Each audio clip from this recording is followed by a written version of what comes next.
Hola, ¿cómo están? Buenos días. Bienvenidos a este espacio que el Liceo Artístico Guillermo Gronemeyer ha diseñado para esta semana, la primera semana de agosto, diálogos sobre educación artística. Hemos tenido varios invitados, entre ellos músicos como Pablo Morales y Alan Reale, Mario Rojas también, Cuequero nos acompañó. Ayer tuvimos la oportunidad de conversar con Jorge Villa, un fotógrafo de la ciudad de Quilpué, especialista en la obra de Sergio Larraín. Tuvimos también la posibilidad de conversar con Joana Reposi, quien es cineasta y que es la directora del documental Lemebel, un documental muy premiado en el extranjero y que aborda también la vida de este artista tan interesante y tan importante para la cultura chilena. Y también tuvimos la oportunidad de conversar el martes de la tarde con Cristian Báez sobre sus libros Cautivos y Zoológicos Humanos y toda esta investigación sobre el exterminio de los pueblos originarios del extremo sur de Chile. Hoy terminamos este ciclo de actividades y lo vamos a hacer conversando con un artista muy importante de la región de Valparaíso y del país también, el pintor Gonzalo Ilavaca. Y para ello nos va a acompañar y va a liderar este espacio en este diálogo el profesor de artes del liceo Guillermo Gronemeyer, el profesor Roberto Cárdenas, que también es un artista muy importante de nuestra región, pintor, músico, poeta, y que tenemos la fortuna de tenerlo en el equipo docente del Liceo Gronemeyer desde hace ya un par de años, desde su vuelta a Chile después de una larga estadía en Europa. Así que, Roberto, ¿cómo estás? Buenos días. Muy bien, buenos días. Muchas gracias, bienvenidos y bienvenidas. Estamos aquí con muchas ganas de comenzar este diálogo con nuestro amigo Gonzalo Ilavaca, este gran artista reconocido, personaje de las artes a nivel nacional e internacional y muy premiado y representado en todas partes, premio a Mejor Crítica por allá en el año 89, etcétera. Hay mucho que hablar, lo vamos a pasar bien, va a ser muy entretenido. Gonzalo tiene muchas cosas que mostrarnos, hay imágenes, vamos a conversar de su obra, de sus procesos. Eh, Ahí vamos a esperar que aparezca Gonzalo y vamos a empezar a conversar con Sí. él, a interactuar de Invitemos a manera Gonzalo muy, entonces. muy relajada. Sí, bueno, Gonzalo es un artista, un cultor de nuestra región y bueno, y como todos los jóvenes seguramente del liceo, los que nos están escuchando, tuvo también una juventud donde exploró varios caminos en su vida y bueno, en su biografía también aparece un elemento, no sé si llamarlo anecdótico, pero sí interesante, porque alguna vez pensó en ser médico, estudió medicina y ya bien avanzada la carrera, Gonzalo, decidiste abandonar tal vez la seguridad económica también y la vocación que tiene la medicina para incursionar, digamos, en un campo tan, en esos años sobre todo, me imagino yo, tan difícil como era el arte. Cuéntanos un poquito de esa juventud, cómo nació y surgió y te acompañó esta decisión de dedicarte a la pintura. Hola, primero, ¿cómo estáis? Buenos días. Hola, Hola, hola, buenos Gonzalo. días. Buenos días a todos y un saludo especial a todos los alumnos que nos están viendo. Respondiendo a esa pregunta, Andrés, te diría que a diferencia del liceo de ustedes, donde hay una especial vocación por el arte, ¿ya? En el colegio que yo estudié no existía esa relación, ¿ya? Era más importante la cosa, ¿cómo se llama? Religiosa, porque era el colegio del Verbo Divino, un colegio muy connotado de Santiago, salió varios carros y también gente importante. Bueno, la cosa es que ese colegio no tenía una vocación especial por el arte, nunca nos llevaban a exposiciones, qué sé yo. No había un espíritu que potenciara cualquier vocación que uno podía tener artísticamente. Era la ciencia lo importante, era la economía lo importante, era la religión lo importante, y lo más importante era el deporte. Un deportista era el rey del colegio. Bueno, y por lo tanto me desorienté de alguna manera y terminé cuarto medio, ¿cómo se llama? Entré a medicina porque me gustaba estudiar el cuerpo humano, pero ya en mi casa, mi mamá y por el lado materno han habido muchos artistas. Mi mamá era pintora, tengo tíos escritores, escultores, músicos. Por lo tanto, ahí había una beta que estaba dentro de mí que yo sabía que existía porque de niño veía muchos libros de arte. Y apenas en tercer año de medicina, cuando entré al hospital, los primeros 2 años son pura anatomía, qué sé yo, no trabajas con enfermos, sino que con cadáveres o con los libros. Y en tercer año entré al hospital a ver enfermos por primera vez y realmente no tenía vocación para ayudarlos, digamos. Entonces ahí me pegué un buen viaje por América, que es lo más importante que uno puede hacer, viajar, ¿cierto? Y la cosa es que ahí me di cuenta que tenía que seguir mi verdadera energía vital interior que estaba y que siempre estuvo dentro de mí, que era el arte. Por lo tanto, me fui de mi casa, me fui de mi ciudad, de mi barrio, me vine a Valparaíso, cambié de religión, cambié todo mi estereotipo para inventarme una nueva ruta que tuviera que ver con mi energía vital, que era el arte. Por eso abandoné medicina. ¿Ya? Oye, Oye, Gonzalo, sí, a ver, espérate, es que me quedó dando vuelta una cosa y me parece importante ahí también el tema, porque hablaste de ciencia, bueno, religión, colegio, verbo divino. Normalmente el arte y la ciencia, muchas veces la gente ve estas cosas como separadas en realidad, pero por lo menos yo lo veo de un punto de vista mucho más holístico y entiendo que son formas de conocimiento también, tanto el arte como la ciencia, en distintos caminos. ¿Ves tú alguna relación entre las dos cosas? ¿Es importante para ti desde el punto de vista de acercarse a un conocimiento? Por ejemplo, en el caso del arte que va como desde una, no sé, si alguien pinta una manzana, bueno, habrán 100 manzanas distintas dependiendo de cómo cada cual la pinta, ¿no? Cómo lo ve, cómo lo interpreta. La ciencia es quizás opera al revés, va como de una especie de verdad general hasta generar una teoría, no sé, una verdad.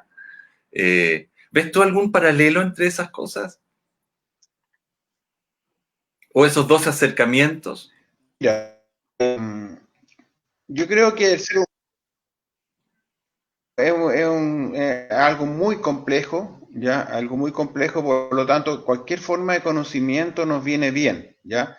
La religión es una forma, las cosmogonías son otras formas que vienen del pasado, son herencias del pasado. La ciencia es otra y el arte es otra, son todas distintas y todas pueden converger. Una persona inteligente lo que trata de hacer es que converjan todas y no ir eliminando unas por otras. La máxima diferencia que tiene el arte con la ciencia y con la religión, especialmente, es que el arte no busca verdades, no verdades, a diferencia de la religión que sí trata de imponer o de tener una verdad, ya sea a través de iglesia o a través de las cosmogonías. Y la ciencia también, la ciencia es un ir y venir, es un experimentar, siempre buscando la verdad, y cuando encuentran una, aparece otra cosa que la desmiente, siempre van buscando. Truman Capote, el escritor norteamericano que a mí me gusta mucho, decía, el arte nunca busca la verdad, lo que busca es la cordura. Y lo decía él, que era súper loco.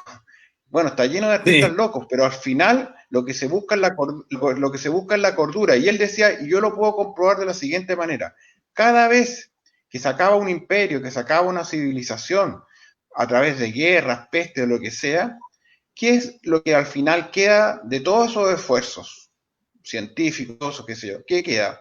Un libro, un poema, una escultura, una pintura, una... Entonces, no estaba tan equivocado Truman Capote. Es decir, el arte no va por el camino de la paz, por el camino de la cordura. Y este camino de la cordura, en el fondo, implica otro tipo de inteligencias que no son solamente la razón y la ciencia, sino que también la intuición, el amor, el eros, qué sé yo, y un montón de cosas que van complicando y al mismo tiempo te va dando herramientas para hacer arte. claro. porque es importante entrar en estos terrenos porque, claro, estamos en estos diálogos sobre educación artística. Por ejemplo, hablas del Eros. Este Eros, el Eros generador del amor en el fondo, ¿no? Este Eros entendido como la contraparte de Thanatos.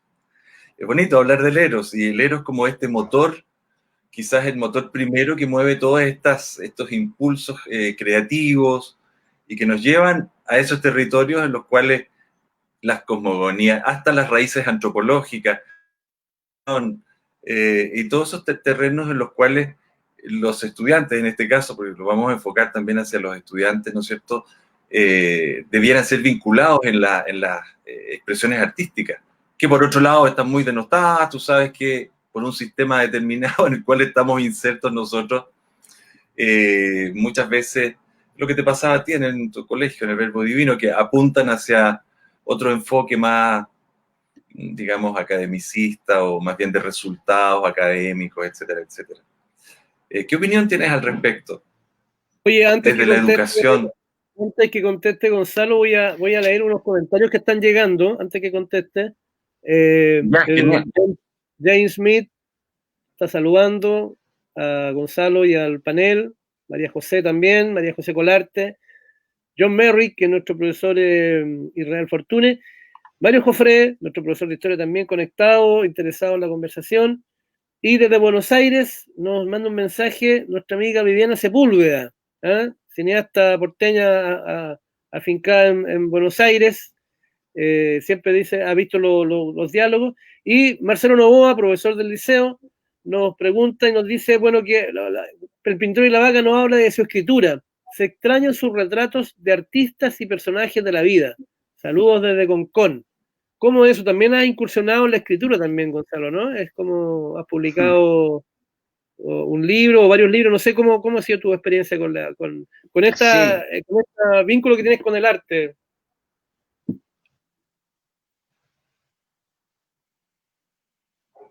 Sí. Mira, antes de comentarte esto, me gustaría, ¿cómo se llama?, poner una cosa global, porque ya como estamos hablando de la educación artística. En el planeta Tierra, perdón, en el planeta Tierra hay vida porque hay agua líquida, mar. O sea, la energía vital del planeta Tierra, el agua. Por lo tanto, ¿y qué hace la vida en el planeta Tierra? La vida en el planeta Tierra hace dos cosas fundamentales. Todos los animales y las plantas se reproduce y come. Es decir, que en el planeta Tierra hay eros y hambre. Y sobre esas dos cosas que ocupan todos los animales y nosotros mismos, el ser humano pone dos complejidades más. Una que no tienen el resto de los animales. Una es saber que vamos a morir y la otra es comercializar. Entonces, si nosotros unimos el eros, el saber que vas a morir, comercio, de toda esa mezcla salen las culturas, las ciencias, las religiones, las ciudades, el arte, las canciones, los poemas, todo. Entonces, esa es lo que nosotros tenemos que tener siempre en el panel de nuestra mesa de pintor o del arte o en la educación artística, esa mezcla de las cuatro cosas, ¿ya? Y dentro de las cosas que sabemos que vamos a morir, hacemos cosas para no morir, para ser eternos. Entonces las cosmovisiones, las religiones buscan una, y el arte también busca una eternidad, ¿ya? Por eso mis amigos cuando yo era niño era Leonardo da Vinci, ¿ya? O Van Gogh, qué sé yo, personas que yo nunca podría haber conocido en la vida real porque son otra época, pero el arte lo que tiene que hacer es de alguna manera romper el tiempo porque el tiempo también es una ficción, ¿ya? Entonces, en ese contexto me muevo yo en esos cuatro elementos: el hambre, el eros, saber que vamos a morir y el comercio. No dejar ninguna de esas cosas, que esas son las energías vitales que mueven la historia de la humanidad. Y en ese contexto, yo de Santiago me vine a Valparaíso y encontré el agua del mar, ¿ya? O sea, ya me fui vinculando de alguna manera a ese primer principio de la vida, la energía vital que es el mar, ¿ya? El hábitat donde vivimos y en la energía del mar. ¿Qué es lo que hace el arte? El arte siempre es un valor agregado de algo. O sea, si hay alguien que sabe de valor agregado, es el artista, porque el artista en un pedazo de piedra hace el David de Miguel Ángel, en un pedazo de papel hace un grabado de Dalí, de Picasso, de Rembrandt. Ya. Por lo tanto, en un pedazo de material que vale la nada, tú creas valor agregado. Por lo tanto, el vivir en el hábitat del planeta Tierra, tenemos que crear valor agregado a esa energía vital que es el mar, que es la vida es la... Entonces, en ese contexto, yo me vine a Valparaíso buscando un hábitat para mí, porque uno nace en un lugar y nace en familia, pero uno no elige, se lo elige su familia, pero sí elige su amigo y sí elige y si tiene la posibilidad de ir a un lugar de vivir, donde esa energía vital tuya pueda fluir, es mejor todavía. Por eso el viaje ha sido siempre importante en el comercio, en todas partes, en los grandes navegantes, qué sé yo. Entonces, encontrar el lugar donde tú te puedas convivir bien. Y en ese aspecto, en Valparaíso propiamente tal, Valparaíso es una ciudad portuaria, ¿ya? Toda su historia está ligada al mar, ¿ya? Y el mar es lo que une todos los continentes, lo que une todo el comercio del mundo, desde los fenicios hasta ahora, hasta los piratas, hasta los conquistadores, todos vinieron por mar. Por lo tanto, hay que mantener esa relación del agua, del mar, como algo. Valparaíso, Chile tiene 4.000 kilómetros de costa. Valparaíso tiene 3 kilómetros de costa portuaria. ¿Ya? Para que vean ustedes lo importante de las ciudades portuarias donde se produce ese intercambio que ya no es solamente mercadería, sino que también es intangible, o sea, es cultura, la mezcla de culturas, de raza, que es lo que retroalimenta al mundo. Valparaíso, en 3 kilómetros de costa, es la ciudad con más historia y la más universal de Chile. Y es el puerto patrimonial, el único puerto patrimonial entre el Canal de Panamá y Punta Arenas. Entonces uno dice, la importancia de la cultura como valor agregado a un territorio, a nuestro hábitat, que en este caso el anfiteatro, ¿ya? Entonces, Chile tiene toda una relación con el mar, pero vivimos de espaldas al mar. Bueno, al llegar a Valparaíso, lo que más Valparaíso es su actividad portuaria, es de marinos, de sus chicas de la noche. Entonces yo me fui a meter a esos bares y a pintar esos bares como el Roland Bar, qué sé yo, o el Flamingo Rose. Ahí hay una vía marinera que no tenía yo en la capital, ¿ya? Y en esa vía marinera había el cambio de cultura, ¿ya? Y esa era una riqueza muy potente. Y en las paredes de ese bar estaba lleno de banderas que hablaban de esa mezcla de cultura. Entonces yo estaba inserto en una ciudad que me gustaba porque esa ciudad traía cultura y al mismo tiempo me hacía girar mi energía vital, ¿ya? De artista, creador. Y en esa historia de Valparaíso, porque el porteño en sí mismo es un gran contador de historia. A veces estuvo en una plaza, a veces te sube a una micro, y el porteño, sin decir agua va, te puede contar muy confidencial de su vida. Por lo tanto, salían historias, y esas historias no las podía pintar. A veces esas historias yo las transportaba como atmósfera en mis cuadros de pintura, por ejemplo, este cuadro que estamos viendo aquí. Pero si no la podía transportar como pintura, como atmósfera, escribí un libro, Valparaíso Roland Bar, ¿ya? Donde hablo las historias que me contaban los porteños. Entonces ahí ya me meto entre la pintura y la literatura. Por ejemplo, por favor, si es posible. Volvamos al cuadro anterior.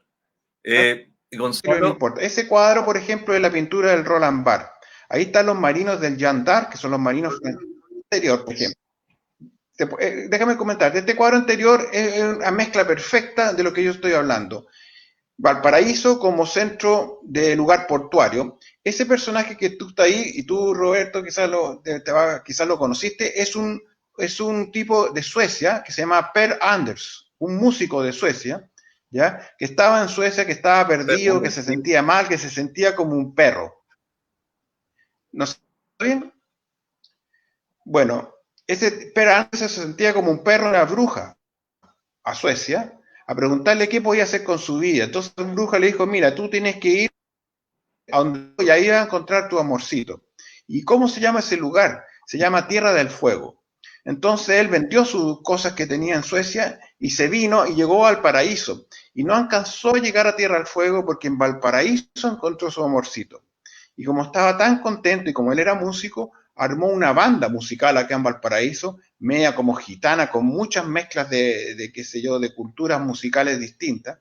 Entonces yo le hice un retrato a Per Anders y lo hice frente al Roland Barthes, que él no conoció, pero lo hice frente como si él fuera el puto cabrón del barrio, ¿ya? Entonces yo transformé este personaje, lo incluí en el Valparaíso, lo incluí en mi vida y mezclé su historia con la pintura.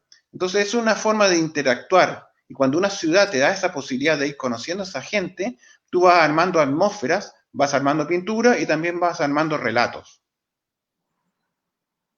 Perfecto. Mira, Gonzalo, me gustaría un poquito detenerme también acá para conversar un poco de esta pintura y de tu obra.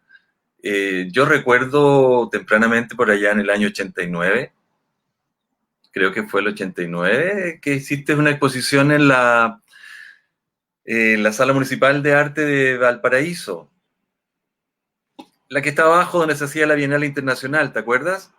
Estas catacumbas que... Sí. Año 89, ¿no? ¿Recuerdas? No me acuerdo, pero Ya, pongámosle que fue el 89. ya, por allá, porque por esos años también obtuviste ese premio a la crítica como mejor exposición del año. Así que seguramente fue ese año, comienzos de... Y habían retratos ahí también de personajes. A mí me gustó mucho, o sea, esa muestra, la recuerdo muy bien. Había incluso pinturas que estaban hechas sobre latas o latones, pedazos de... eh, ocupaban muchos colores rosas, estos rojos, tierras, en fin, toda la gama de los ocres. Y en esta obra que veo acá, bueno, mantienes esa paleta y luego tiene un fuerte carácter expresionista, por llamarlo de alguna forma, no sé. Nunca es bueno estar catalogando las cosas tampoco, pero hay una relación ahí con algún tipo de artistas que a lo mejor son tus preferidos. Me gustaría que comentaras sobre tus referentes, qué artistas te interesan o te interesaban. En fin, algún comentario al respecto. Yo veo aquí, por ejemplo, a Kokoschka, a Bueno, Tutín, el arte a... siempre... Sí, mira, a mí siempre de niño yo tenía libros de arte en mi casa y como un niño elegía mi campeón mundial, ¿ya? Según el cuadro, entonces a veces ese campeón mundial era Van Gogh, después cambiaba Modigliani, después cambiaba Rembrandt, iban cambiando, ¿ya? Lo que sí me gustaba mucho de la época de Kokoschka y un poco antes de Van Gogh, qué sé yo, es que ahí fue el Renacimiento, eh, ellos eran personajes que estaban fuera del sistema, ¿ya? Estaban fuera del sistema, por lo tanto eran marginales. Y a pesar de ser marginales, me refiero a Van Gogh, por ejemplo, a Munch, qué sé yo, a Kokoschka, al mismo caso, a pesar de estar fuera del sistema, ellos inventaron una obra y vencieron a ese sistema. O sea, no fue en contra del sistema, superándolo y poniendo al sistema a sus pies. En el fondo ellos triunfaron. Eso para mí es triunfar, digamos. Cuando tú eres un miserable y sin transar tu trabajo, logra, que es lo que hace el rock también en el siglo XX, que logra la persona de la orilla, meter su sistema a la sociedad sin corromperse. Entonces Van Gogh, por ejemplo, pintaba su cama, o pintaba su pipa, o sus zapatos. ¿Ya? ¿A quién le importa esa cosa? Pero igual logró poner sus zapatos, su cama y su pieza, ¿ya? En los afiches y en los museos de todas partes del mundo. Y en mi inconsciente también. Entonces, pero el Renacimiento tenía otras cosas. Estaban aliados a la corte, estaban arreados a los banqueros, pero los tipos eran brillantes, ¿ya? Entonces, un Leonardo, un Botticelli, qué sé yo, un Miguel Ángel, para mí son maravillosos. Y a medida que yo he ido avanzando en mi pintura, he tenido influencias de todo un poco y siempre las he dejado ser y estar en mi pintura. Todas las influencias para mí son bienvenidas, siempre y cuando tú tengas una vida propia, un viaje propio que puede ser interior o exterior por el mundo, pero el mundo interior, ambos son importantes. Cuando tú tienes ese viaje interior o exterior, tú puedes recibir son bienvenidas porque van a insertar de tu viaje, no van a ser el motor de ti, ¿ya? Esa es la diferencia de quedarse pegado a un estilo o quedarse pegado en un artista que te influencie y ser una copia de esa persona, sino que esas personas te sirven para nutrirte a ti, para seguir tu propio camino. En el día de hoy cada vez voy bajando más en la influencia, digamos. Para mí el mundo contemporáneo actual del arte no me interesa. Creo que la sociedad actual está muy enferma y los artistas se enferman con las sociedades también. Por lo tanto, es un arte para mí menor. Por supuesto que deben haber excepciones, pero yo me voy yendo cada vez más alejado. Después del Renacimiento me gustó mucho el arte bizantino, y cuando anduve viajando, donde más me gustaba ir eran los museos arqueológicos, o sea, yo mismo del Mediterráneo, pinturas de Pompeya, restos de escultura de los sumerios. Para mí, en el Mediterráneo está mi formación, ¿ya? No es en la América Latina, porque en la América Latina a mí, como pintor, no me dio las inspiraciones en pintura como para yo tener una tradición ancestral de América Latina, ¿ya? Entonces yo asumí esa carencia de no pertenecer a un pueblo originario y tener una cultura originaria basada en la América Latina, ¿ya? Porque en pintura, la América Latina no ha hecho gran cosa, digamos, la América precolombina, digamos, era mucho mejor en escultura, en cosmovisión, en agricultura, ¿ya?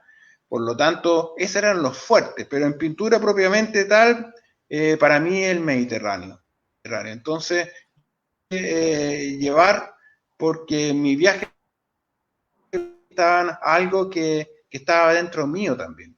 Entonces, seguir sus raíces ya es súper importante.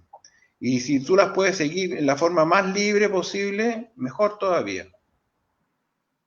Oye, muy interesante lo que dijiste al respecto de América Latina. Claro, es verdad, nosotros tenemos, y tú has hablado de tu infancia y que tenías tus artistas favoritos, tus preferidos, lo que nos ha pasado a todos. Yo también hacía el mismo ejercicio tuyo y hasta el día de hoy, mirando los libros y revisando la historia a través de esta visión que también es una visión eurocentrista, básicamente, de la historia del arte. Pero sí, apuntas a cosas interesantes ahí. Por ejemplo, hablas de, claro, nosotros teníamos una cosmovisión determinada, astronomía, matemáticas elevadas. Estoy hablando de las culturas precolombinas de nuestra América. Y sí, pues habían conocimientos y sabidurías y saberes profundos.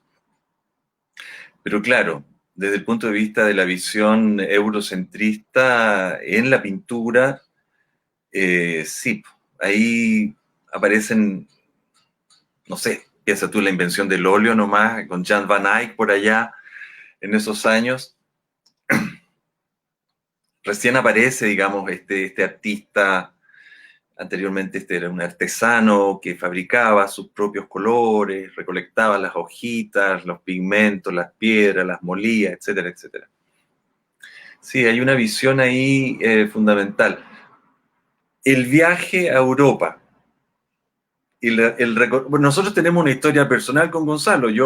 Esto no lo sabe la gente, pero lo voy a contar rápidamente, pero yo muchos años trabajé como profesor de arte y en distintos museos en Suecia, específicamente el Museo de Arte Moderno, y Gonzalo en algún momento de su vida aterrizó por allá y me tocó, bueno, también por amigos en común, etcétera, así que lo anduve paseando por aquí. ¿Te acuerdas que te llevé al Museo de Arte Moderno? Estuvimos en el taller incluso con mis hijas.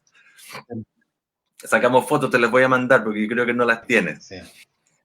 Y después fuimos a la galería de Edsvig, de donde Ricardo Donoso. También estuvimos por allá, en Solentuna, no sé si te acuerdas. Sí. ¿Tienes de esa experiencia? Sí, me acuerdo, obviamente. Galerías que están en ¿Tienes de esa bosque, experiencia lejos de los centros comerciales. la guasa impresionante y la gente va. Aquí Eso la es lo que te galería no quería. está en el centro comercial de la cuestión, nadie entra. Nadie va, pero no, esto está, además que tienen una colección maravillosa, artistas de primer nivel. O sea, si quieres Matisse, ahí está Matisse. Picasso, Picasso. O sea, está todo. Es fascinante. Boyce, Joseph Oye, Boyce, los originales. Está todo. oye, han llegado, Hay preguntas. han llegado algunas preguntas. Oye, Yo creo disculpa. ¿eh? Sí. Sí. Dale, Gonzalo. No, lo que pasa es que llegaron algunas preguntas y sería Ya, importante. no. ¿Ah? Aquí, por ejemplo, hay una pregunta de James Smith que dice: ¿cómo los seres artísticos deben moverse en medio de un sistema antiartístico? Me explico, en un medio que comercializa todo y lo transforma en decorado. ¿Hay espacio para el arte que denuncie, entre comillas, pone? Y también tenemos una pregunta del profesor Lito Celis, que dice: hola, saludo a los tres, una consulta, Gonzalo. ¿Cómo ves la vida post pandemia, en específico para el arte? ¿Ah? Buena pregunta, ¿eh? Sobre todo porque todas estas reflexiones que generalmente las hemos desarrollado en tiempos y momentos, entre comillas, de normalidad, hoy día se ven también afectados. O sea, cómo esas reflexiones siguen siendo válidas finalmente en todo escenario. Eso, para que interactúe un poquito.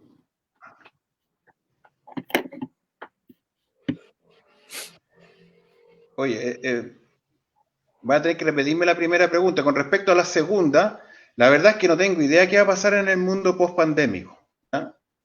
Que no es una cosa del arte, es una cosa a nivel global, ¿ya? Y mientras nosotros no pongamos el hábitat como elemento central, no vamos a llegar a ningún lado. El ser humano, hay una cosa en el Copérnico y Galilea hicieron una cosa magistral a través de la ciencia, que fue sacar el planeta Tierra del centro del universo. ¿Ya? Lo sacó. ¿Qué significa eso? Que desmontó toda una filosofía de la religión.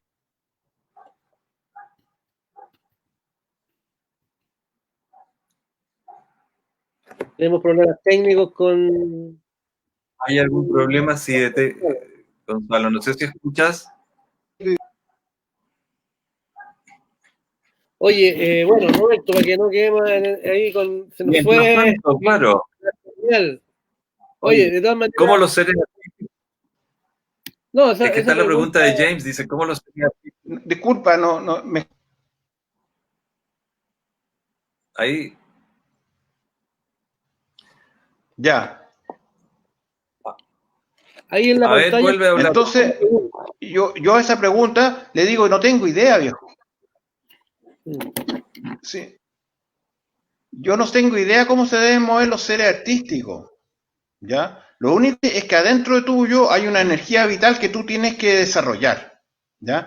Y si esa energía vital de tu arte tienes que desarrollarlo, si, ella te va a decir cómo actuar en el territorio, ¿ya? Yo no tengo idea cómo los seres, o sea, hablar por mucho, deben moverse en un medio que es antiartístico. Este medio no es antiartístico, ¿ya? Chile es un país con poca cultura, ¿ya? No es anti nada, ¿ya? Lo único que es anti hábitat, pero me refiero a que no es antiartístico. Yo no me siento en un medio antiartístico porque resulta que qué sé yo, la soledad del artista en Chile ha sido siempre igual. Por lo tanto, no veo que haya cambiado, digamos, eso. El pago de Chile es la diferencia, ¿ya? Violeta Parra se suicida por la indiferencia. Entonces, eso es antiartístico. Lo que hacía Violeta Parra era recorrer el territorio, el hábitat, y sacar el valor agregado de esos campesinos que tenían esos cantos a lo divino y a lo canto a lo humano, y le daba valor agregado a esa cultura, y ella hacía su arte y su música a través de transmutación de esa cultura a su propio sistema. Entonces la Violeta en el medio material vivía en un medio artístico, pero en el medio del territorio ella vivía en un lugar súper artístico, porque ella recopiló de esa cultura, qué sé yo, territorial existente en Chile, que no era antiartística, era potente. Entonces el medio es una cosa y el impulso interior y el cómo tú ocupas y andas por el territorio es lo importante. El medio siempre, eso porque en otros más cultura y con más plata, los artistas, ¿te fijas? Entonces, no estamos en un medio artístico, resulta que estamos en un medio que ha existido siempre y que el artista busca como un minero en una cueva, ¿dónde está el filón? Por lo tanto, y con respecto al mundo de la pospandemia, no tengo idea de lo que va a pasar. Lo que yo quería decir es que hay que sacar al hombre del centro del ombligo del mundo, ¿ya? Si sacaron al planeta Tierra del centro del universo, la tarea del siglo XXI es sacar al hombre del ombligo del mundo y poner al planeta Tierra que ponga el marco referencial para actuar en ese territorio, o si no, la Tierra nos va a expulsar, digamos, como estas pequeñas muestras que nos hace a través de un COVID. Entonces, el mundo post pandemia va a ser el de siempre. El ser humano va a entender o no va a entender el hábitat y que somos parte de ese hábitat. Gonzalo, Y yo creo que no va a entender, entonces la naturaleza cada cierto tiempo, cada vez más frecuente, nos va a pegar su mazazo. Sus coletazos, sí. Oye, estamos viendo una pintura tuya, podríamos analizarla. El tema del hábitat, me fui a Valparaíso y de Valparaíso llegamos a estos bares. Estoy escuchando. ¿Estás escuchando? ¿Escuchas? Parece que siguen los problemas de audio con Gonzalo. ¿Me escuchas bien? Sí. Sí, ahora sí. Ah, ya. No, quería, a propósito de la imagen que tenemos acá de esta pintura, que nos converses un poquito de ella, porque es interesante. ¿Quién mira al cuadro? ¿Quién mira a quién? ¿Es el cuadro que te está mirando a ti? ¿Te escogió a ti? ¿Llamó la atención de tu ojo? ¿Y cómo opera esa función? ¿Cómo se produce ese diálogo en realidad? ¿Quién es el que observa? ¿Quién es el observado? En este cuadro estás tú mirando una escena, pero quizás es la escena la que te escogió a ti también para que la... Ese es un cuadro del Roland Barthes de Valparaíso. Sí, este cuadro está pintado en el Roland Bar de Valparaíso, que fue el último bar de Marino, ¿ya? Que están desapareciendo en todas partes del mundo los bares de Marino por el sistema de navegación que existe, que los containers eliminaron a los estibadores, a los portuarios, y por lo tanto ya no se quedan los barcos una semana, sino que se quedan 3 horas, y el Marino, que el barco ya no se puede, no está abierto y todavía recibía marinos, ¿ya? Y por lo tanto Valparaíso estaba mantenía una conexión de su ruta marinera, oceánica, y había contacto. Entonces, ese bar a mí me impactó mucho, el Roland Bar, y yo lo pinté desde la entrada, desde la salida, desde un lado, desde otro. De alguna manera de guardar la memoria de ese bar, porque me di cuenta en Valparaíso que muchos lugares que yo pintaba desaparecían. Entonces me di cuenta que el pintor era el guardián de todo lo que iba a desaparecer. Tellier, el poeta Tellier, había dicho, el poeta era el guardián del mito, ¿ya? Entonces yo dije, bueno, ¿y el pintor qué es? El pintor, en Valparaíso por lo menos, es el guardián de todo lo que va a desaparecer. Entonces ese bar está mirado, yo estoy detrás de la barra, ¿ya? Y estoy viendo un cuadro imaginario porque los marinos del Yandar habrán ido una sola vez nomás en esos tiempos que yo visitaba. Pero yo hice la escena como si estuvieran siempre y como si siempre hubiesen a seguir viniendo, ¿ya? Para vencer al tiempo, ¿ya? Para guardar lo que va a desaparecer. Entonces yo muestro el Valparaíso no como es, sino como me gustaría que fuera, ¿ya? Y por eso sale este bar lleno de marinos franceses, de banderas de otros países, las chicas de la noche, ¿ya? Y haciendo lo mejor que puede hacer una ciudad puerto, ¿ya? Comunicarse y hacer cultura dentro de la multiculturalidad que debe ser todo puerto. Gonzalo, tu pintura es autodidacta. ¿Nunca tuviste algún, no sé, en el colegio me imagino, artes plásticas, en fin, estudios formales de pintura, una escuela de arte o algo así?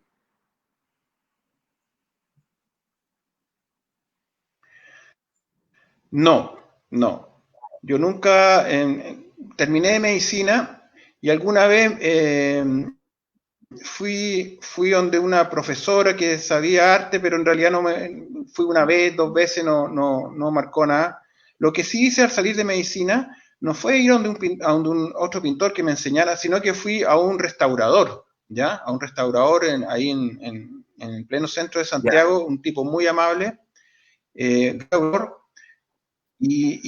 él me enseñó a preparar la tela, ¿ya? Y me enseñó a preparar cómo se tenía que preparar una tela, o sea, pescar el algodón, el lino, qué sé yo, y prepararlo, qué sé yo. Y eso fue todo lo que aprendí. Después pasó unos libros que eran como 2 tomos de cómo se tenían que mezclar los colores. Y la paleta de colores, y los colores primarios y los secundarios, y a mí eso me superó. Nunca los pude utilizar, esos conocimientos, porque en realidad eran demasiado engorrosos, ¿ya? Y yo quería libertad. Si yo venía a escapar con los tarros, ¿ya? En la pintura tú te puedes escapar con los tarros. El nombre firmaba Yuribuka, cambiando mi film. Yo quería. Entonces no entré a escuelas de arte nunca y me he mantenido ajeno a la academia y siempre me he mantenido ajeno a las vanguardias, pero siempre me he mantenido muy ligado a la tradición pictórica, ¿ya? Y para mí la tradición pictórica es un pincel, una tela, unos colores, ¿ya? Más que eso, y con esos materiales yo tengo que resolver mi problemática o mi energía tal de querer ser pintor. Por lo tanto, el mundo de la tecnología, ¿ya? El objeto más valioso de mi casa es la paleta de pintura, y eso no necesita tecnología y no ha cambiado nada en 1000 años. No necesita ni siquiera enchufarse a cosa eléctrica. Entonces, ahí hay una cosa de independencia que yo buscaba, más que nada buscaba la libertad dentro del arte. Ese cuadro que está ahí, de los circos, cuando uno me maravillan los circos, porque el circo es un permanente viaje, y la escuela del circo no está en la academia ni está en el colegio tampoco, sino que está en el... Y ahí está el león en un circo, la águila humana, creo que era ese, y ahí hice un pequeño cuadro recordando esas vivencias.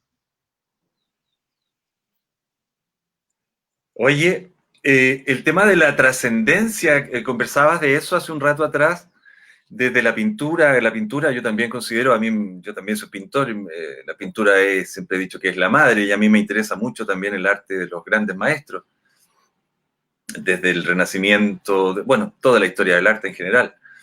¿Tienes juguemos un juego, por ejemplo, si te digo Rembrandt o Picasso, elige. Mira, son lo mismo. Cuando yo decía, son lo mismo, yo te voy a explicar porque cuando yo decía mi cuestión está en el Mediterráneo, pero al mismo tiempo tengo que decir también que toda mi crianza, mi sangre, mis ancestros son latinos, son latinoamericanos, son de Chile, son mezcla también. Por lo tanto, lo que uno hace es mezclar esa cultura que uno tiene por vivir y por nacer en Latinoamérica con esa cultura mediterránea y fundir esas dos cosas. Eso se llama una antropofagia cultural, ¿ya? ¿Qué significa eso? Es que no es rechazar una cultura externa, sino que asimilarla, ¿ya? Sincretizarla y sacar algo mejor. Un ejemplo muy, muy claro de esto es, por ejemplo, Brasil. Brasil recibió el colonialismo igual que nosotros y fue sometido siglos después. Lo que hace Brasil, por ejemplo, con el fútbol, toma el fútbol que es de origen europeo, ¿ya? Le agarra su técnica, la pelota, el todo, y lo que hace es inventar más allá del fútbol que se llama bonito. Eso es la antropofagia cultural, ¿ya? Donde el subordinado pasa a ser superior, digamos, o unido pasa. Entonces Brasil, el sometido colonialmente, el fútbol no lo rechaza, sino que inventa el juego bonito además. Cuando tú me preguntas quién es Picasso o Rembrandt, ¿ya? Yo te digo que son lo mismo. Cuando tú me conviaste a esa exposición en Suecia del arte moderno, había una exposición muy interesante que tenía este título: Picasso o Duchamp, Sí, seducir sí, sí. o impactar. Ese título, esa exposición, a mí me dio una claridad muy importante, porque seducir, la cosa en el mundo contemporáneo, en el mundo de la velocidad, en el mundo del comercio, en ese mundo que la persona que decían tener anti-artístico, ¿ya? Pero también con muchas otras cosas a favor, en ese mundo, ya desde el siglo pasado, Duchamp mete una cuña en la historia del arte, ¿ya? Que es seducir o impactar. Picasso es la seducción y Duchamp es el impactar la comunidad. ¿Por qué Picasso es la seducción? Porque Picasso sigue todo la ruta de la tradición pictórica, porque él todo lo que hace lo hace él con una pintura en una tela.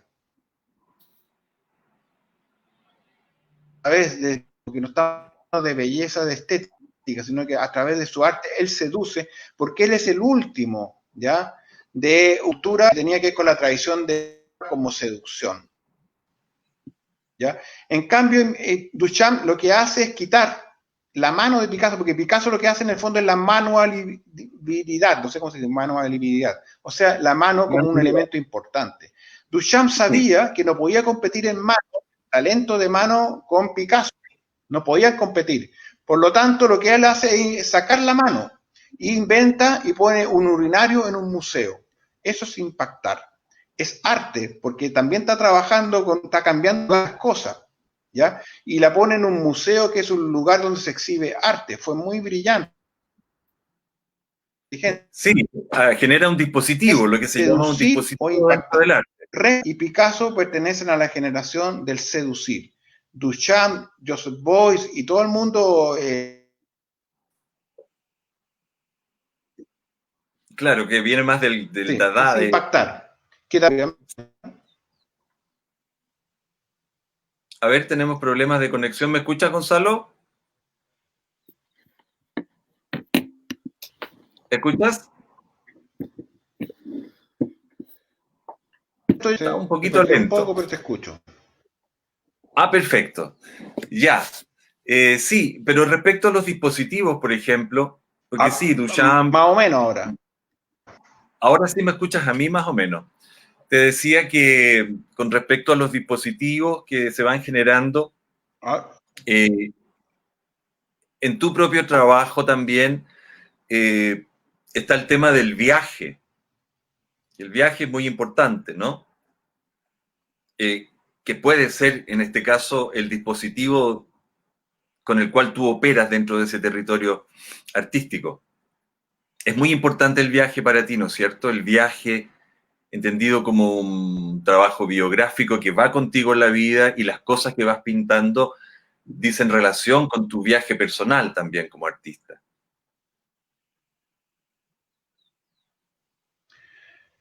claro, porque el viaje son tus vivencias y son lo que te va a parar tu influencia. Por lo tanto, el viaje es una forma de reafirmar tu interior. ¿Ya? Por eso el viaje también es interior. Nunca hay colores en la pintura, ¿ya? Nunca me han interesado los colores primarios, los secundarios. Se enseña eso porque obviamente que debe ser importante, pero para mí mucho más importante que el color es la atmósfera. Eso es lo que se trata, ¿ya? En la música, en el arte, en el cine, no es la historia lo que importa, sino que es la atmósfera que tú logras, ¿ya? La atmósfera, por lo tanto, ese es la...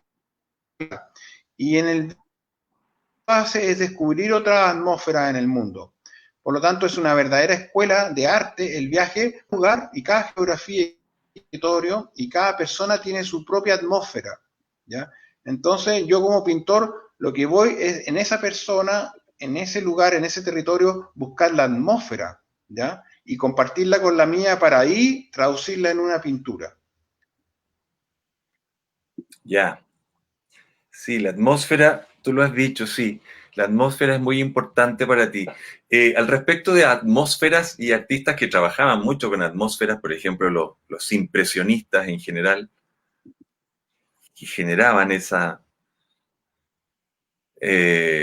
atmósfera, y en este caso específico, por ejemplo, este cuadro que estamos viendo, que sí se produce esta atmósfera también envolvente y dinámica, tiene un movimiento, este azul, este cielo, el personaje que está ahí también con ese punto de fuga que va hacia allá, que le da también un cierto dramatismo casi de cine expresionista, no sé, como los alemanes o las primeras películas expresionistas, qué sé yo, el gabinete del doctor Caligari, por ejemplo. ¿Qué nos puedes decir con respecto a esta pintura? Cuéntanos.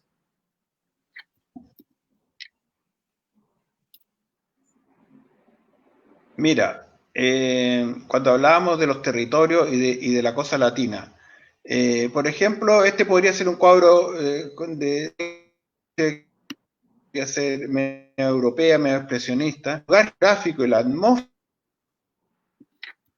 del lugar es Lota, ¿ya? En un viaje que hice por Chile, entre Arica y Chiloé. Y ahí yo me topé en Lota, en los pabellones de los mineros, ¿ya? Entonces, ahí aparece este personaje inventado, ¿ya? Donde esos pabellones que ahora ya no existen, donde con una frazada para el frío y con un choco ahí para el café, va caminando por ese lugar. A mí me impresionó mucho Lota porque son lugares que tú sabes que van a desaparecer. Es como cuando llegabas al paraíso y te encontrabas con el Roland Bar y sabías, chuta, este bar hay que pintarlo porque estoy claro que va a desaparecer, ¿ya? Lota me dio esa impresión y a mí sí me han gustado esos lugares que tienen mucha vida y mucha tragedia al interior también, porque son mundos que están llenos de vida humana, ¿no? Con lo mejor y lo peor del ser humano. Y Lota es el lugar, mina, donde Chile extrae sus riquezas del carbón bajo el agua, en unas minas que van por debajo del agua. O sea, es un trabajo titánico, pero extractivo al mismo tiempo y sin valor agregado, ¿ya? Por lo tanto, todo eso trato de reflejar en ese cuadro, en la atmósfera de ese cuadro, de la tragedia, de mantener nuestra pobreza. Bueno, está muy relacionado, tenemos a Baldomero Lillo con Subsol y Subterra, que relata toda esta, que tú muy bien lo traduces en tu pintura. Nos van quedando 7 minutos, ¿verdad? Creo que luego a las 12 ya, uy, como pasa el tiempo, se nos pasa rápido conversando, hay mucho que hablar con Gonzalo, tiene tantas cosas que contarnos. ¿Consejos, algún consejo, alguna cosa especial? No, dar consejos, a mí no me gusta tampoco, pero en este caso, para los estudiantes, las personas que están mirándote, personas que quizás quieran seguir tu camino, tu ejemplo, como inspiración, por supuesto, cada cual tiene que recorrer su propio camino, pero algunas palabras para motivar incluso, o para advertir, en fin.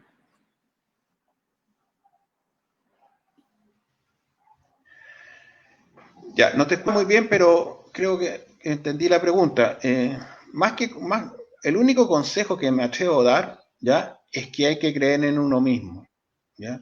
Porque ahí está todo, ¿ya? Una persona que no cree en sí misma va a sufrir mucho, ¿ya? Y como el arte nunca crea, porque el arte nunca, a diferencia de ciencia y religión que sí han creado mundos que pueden exterminar a otros, el arte nunca ha hecho esa cosa. Por lo tanto, el arte es, de alguna manera, no es peligroso en cuanto a destruir otra vida.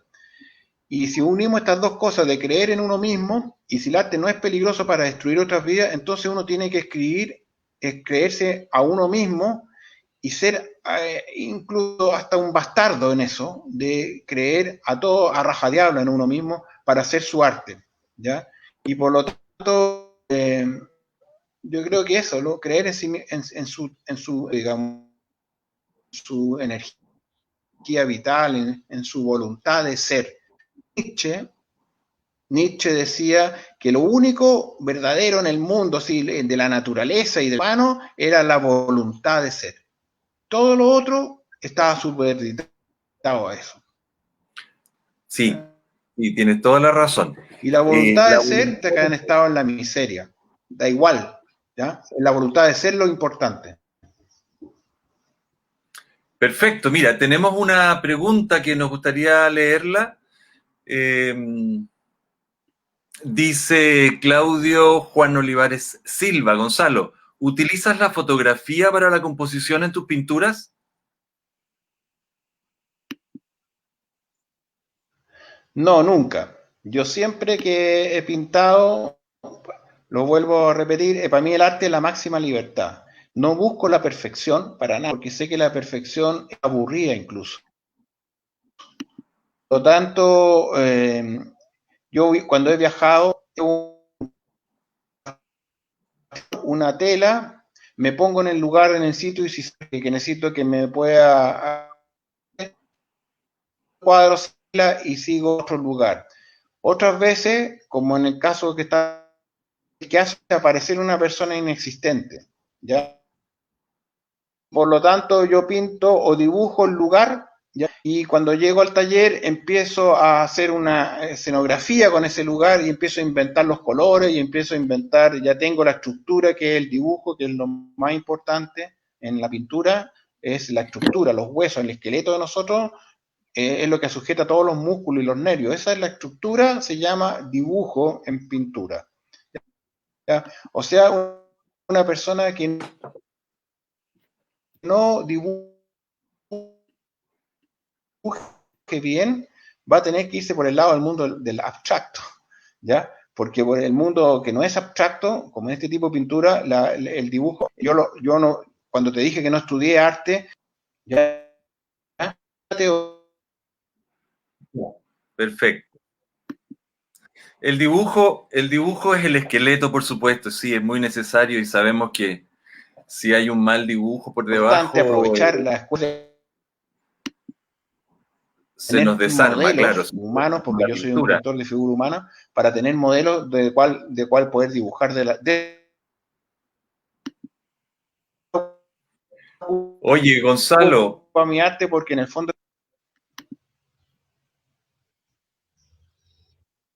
No te escucho en este minuto, pero Gonzalo, mira, nos va quedando un minuto, tiempo suficiente para poder despedirnos de ti y agradecerte personalmente y en nombre de toda la comunidad educativa y de las personas que están mirando este programa a través de las redes sociales por tu tremendo legado y disposición a conversarnos de todos estos procesos que son tan personales, tan íntimos, y que tú los has dejado muy en claro y de una manera muy transparente, muy directa.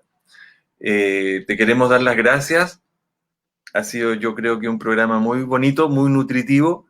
Hemos conversado de tu obra, hemos visto tu obra, nos has conversado de tu vida y de tus experiencias, y esperamos que sean para las y los estudiantes y público en general también nutritivas, que tus experiencias sirvan de ejemplo también para nuevas generaciones. Y de esta manera queremos despedirnos, Gonzalo, darte un gran abrazo y esperando poder seguir contando con tu apoyo para futuras intervenciones o, en fin, cursos o charlas, en fin, que podemos hacer en el liceo. ¿Ya? No sé si Andrés también tiene alguna cosa que decir.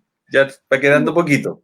Solamente agradecer y cerramos esta semana de actividades y espero que el próximo encuentro con Gonzalo lo hagamos en directo en el liceo, ojalá con los estudiantes y tener una relación más cercana y real, porque lamentablemente la pandemia no nos permite solamente esto, pero ya es un esfuerzo de acercar a los artistas con los jóvenes que están también soñando tal vez,